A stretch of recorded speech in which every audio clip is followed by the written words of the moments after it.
গত 28/6/2024 ইংরেজি দুপুর 2টোর দিকে ধর্মনগর থানায় একটা স্পেসিফিক ইনফরমেশন ছিল যে বাগবাসা থেকে ধর্মনগর দিকে একটা নাম্বারলেস স্কুটি ব্ল্যাক কালারের দুজন পুরুষ লোক ট্রাইবাল কমিউনিটির ওরা কিছু কন্ট্রাব্যান্ড নিয়ে ধর্মনগরের দিকে আসছে। সেই অনুযায়ী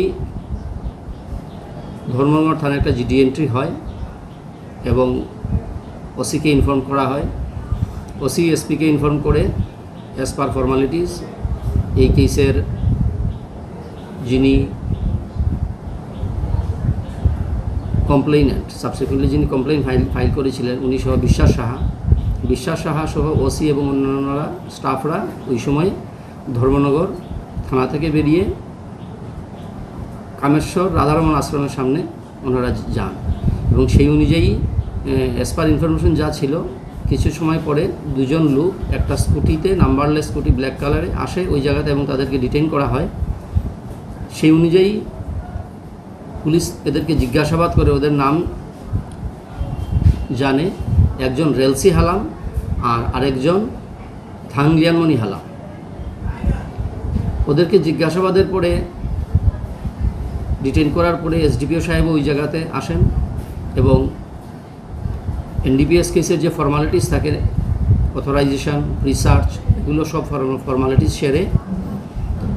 যে স্কুটিটা ছিল সেই স্কুটি থেকে সিটের নিচ থেকে টোটাল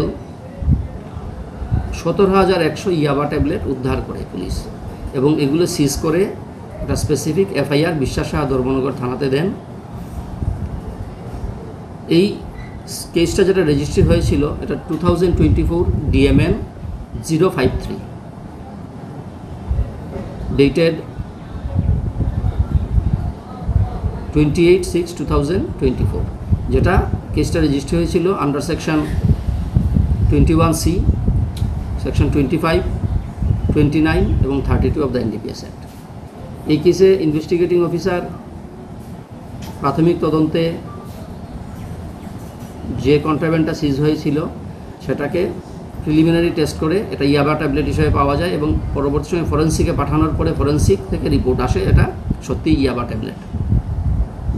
এই কেস কানেকশনে টোটাল প্রসিকিউশন তরফে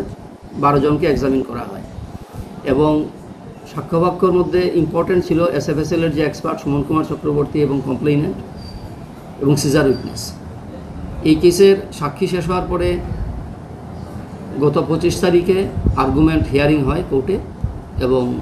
ডিটেল হিয়ারিংয়ের পরে আজকে আমাদের লার্নেড স্পেশাল জাজ শ্রী অংশুমান দেববর্মা এই কেসে আসামি রেলসি হালাম এবং থাংলিয়ানমণি হালামকে 20 বছরের সশ্রম কারাদণ্ড সঙ্গে 1 লক্ষ টাকার জরিমানা অনাদায়ী আরও 6 মাসের জেল এই বলে এই শাস্তি প্রদান করেন এবং সঙ্গে আরেকজন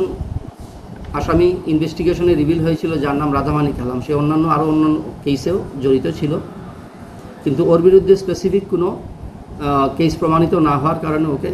এই কেস থেকে খালাস করা হয় এবং বাকি 2জনকে শাস্তি ঘোষণা করে আমাদের অংশুমান দেববর্মা আজকে কেসটা নিষ্পত্তি করে।